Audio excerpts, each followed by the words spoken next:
अस्सलाम वालेकुम फ्रेंड्स, मुझे अब्दुल्ला शामिर कहते हैं और जैसा कि सिलसिला चल रहा है टेली कॉन्फ्रेंसिंग के हवाले से कि A2 के प्राइवेट कैंडिडेट से सब्जेक्ट स्पेशलिस्ट क्या सवाल पूछ सकते हैं।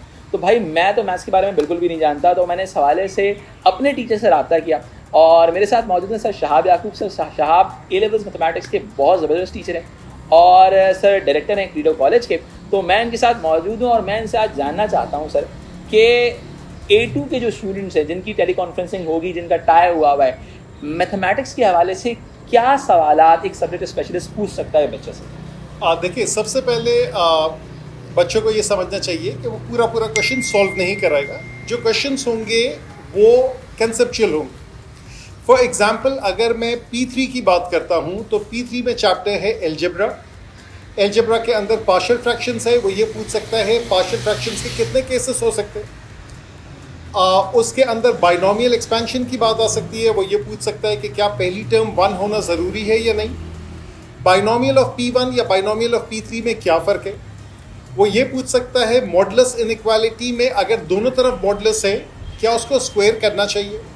एक तरफ मॉडुलस है, एक तरफ मॉडुलस नहीं है, उसका तरीक़ेकार क्या हो सकता है।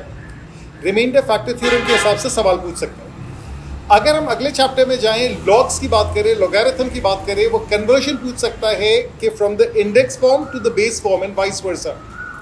लॉगरिथम के क्या रूल्स होते हैं, लॉग कब लिया जाना चाहिए, लॉग टू द बेस 10 लिया जाना चाहिए, लॉग टू द बेस ई लिया जाना चाहिए। अगर हम ट्रिग्नोमेट्री की बात करें तो ट्रिग्नोमेट्री में वो मुख्तलिफ आइडेंटिटीज़ के हवाले से पूछ सकता है, चाहे वो एडिशन फार्मूला हो, डबल एंगल हो, स्क्वायर आइडेंटिटीज़ हो, कंपाउंड एंगल, हार्मोनिक फॉर्म हो। अगर डिफरेंशिएशन इंटीग्रेशन की बात करें तो इंटीग्रेशन में इट्स अ वास्ट एरिया, वो मुख्तलिफ टेक्निक्स पूछ सकता है। For example, integration by parts में वो आपको कहेगा x e x, तो किसको u लेना चाहिए, किसको dv लेना चाहिए, कौन सी सब्स्टिट्यूशन करनी चाहिए। तो ऐसी चीज़ें जो वर्बली अगर हम बातचीत में जो आपके टीचर ने आपको समझाई होगी, आप उसको रिकॉल करें कि टीचर ने समझाते वक्त किस चीज़ पे एम्फोसिस किया, तो टेक्निकली सब्जेक्ट स्पेशलिस्ट वो पूछेगा।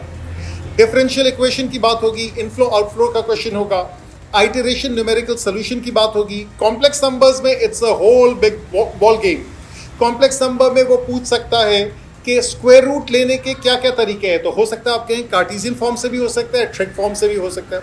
इसी तरीके से वेक्टर्स के बारे में वो बात कर सकता है। तो ये सारी जो मैंने बातें की, फिलहाल ये मैंने बात की है P3 के बारे में। अगर हम लोग मैकेनिक्स में जाएं तो मैकेनिक्स में काइनेमैटिक्स है, constant acceleration, kinematics, variable acceleration. वो बिल्कुल एक सवाल पूछ सकता है कि क्या इक्वेशन ऑफ मोशन हर काइनेमैटिक्स इक्वेशन में लग सकती है। The answer is no, only if the acceleration is constant, तब लग सकती है। वो बात कर सकता है फ्रिक्शन की, वो बात कर सकता है सिस्टम्स की, पुलिस सिस्टम की, न्यूटन्स लॉ की बात कर सकता है, रेजोल्यूशन ऑफ फोर्सेस की बात कर सकता है, इंक्लाइन प्लेन की बात कर सकता है। मैकेनिक्स में सारी चीज़ें इंटरकनेक्टेड है।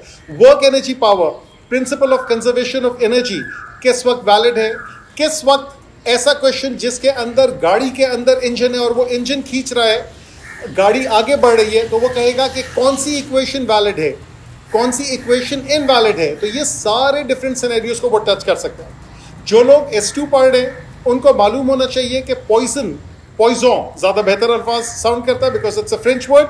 तो क्या ये एक डिस्क्रीट प्रोबेबिलिटी डिस्ट्रीब्यूशन है, क्या कंडीशंस है कि जिसकी बेसिस पे बाइनोमियल नॉर्मल बन जाता है, नॉर्मल अप्रोक्सीमेशन टू बाइनोमियल, क्या कंडीशन है जिसकी बेसिस के ऊपर बाइनोमियल पॉइजन बन जाता है, पॉइजन अप्रोक्सीमेशन टू बाइनोमियल। इसी तरीके से लीनियर कॉम्बिनेशन, सम और डिफरेंसेस का क्या कॉन्सेप्ट है, मल्टीपल्स का क्या कॉन्सेप्ट है, CRV, is there any connection between CRV of S2 and DRV of S1, बिल्कुल पूछ सकता है। वो ये पूछ सकता है कि CRV में एक्सपेक्टेशन कैसे निकालते हैं, एक्सपेक्टेशन ऑफ x स्क्वायर कैसे निकाल सकते हैं, वेरिएंस कैसे निकाल सकते हैं, sampling, estimation, confidence interval, CLT क्या होता है, किस किस सिनेरियो में लगता है। सबसे जानदार टॉपिक S2 का हाइपोथेसिस टेस्ट, कहाँ नॉर्मल अप्रोक्सीमेशन लग सकती है, वो क्वेश्चन पढ़ के बता सकता है, वो आपसे सिनेरियो पूछ सकता है। So it's like a case study कि वो आपके सामने एक क्वेश्चन पढ़ दिया, इस पे नॉर्मल लगेगा, नॉर्मल अप्रोक्सीमेशन टू बाइनोमियल लगेगा, सिंपल बाइनोमियल लगेगा, पॉइजन लगेगा, नॉर्मल अप्रोक्सीमेशन टू पॉइजन लगेगा, CLT लगेगा। तो अब्दुल्ला, थोड़ी बहुत मैंने आपको मैथ्स का एक प्रीव्यू दिया। तो अब्दुल्ला, जो मेजर क्वेश्चंस थे जो मेरे जहन में थे वो मैंने आपको समझा दिए कि यानी 20 और आपके तवज्जुद से पूरी आवाम को समझा दिए कि मैथ्स के अंदर P3, M1, S2 these are the typical questions that the examiner could ask. Sir बहुत बहुत शुक्रिया आपका इतना ब्रीफ और इतना ज़बरदस्त समझाने के हवाले से। मैं सर के चैनल का लिंक अपने डिस्क्रिप्शन में डाल दूंगा और सर का व्हाट्सएप नंबर भी डाल दूंगा कि अगर कोई सवाल आप पूछना चाहें तो आप सर से पूछ सकते हैं। और मैं आप लोगों तमाम लोगों को एक चीज़ रिकमेंड करूंगा कि सर के चैनल पे जाएं, वहाँ पे बहुत सारे लेक्चर्स मौजूद हैं, वो लेक्चर्स आप रिकैप कर सकते हैं, उससे आपको बहुत फ़ायदा होगा। मुझे उम्मीद है आज की वीडियो आप लोगों को अच्छी लगी होगी। अगर अच्छी लगी तो आप कमेंट्स में ज़रूर बताइएगा। और सर मैं आपका बहुत बहुत शुक्रगुजार हूँ कि आपने थोड़ा सा वक्त निकाला हमारे लिए। इसके साथ ही अब्दुल्ला शामी को दीजिए इजाज़त। अल्लाह हाफ़िज़।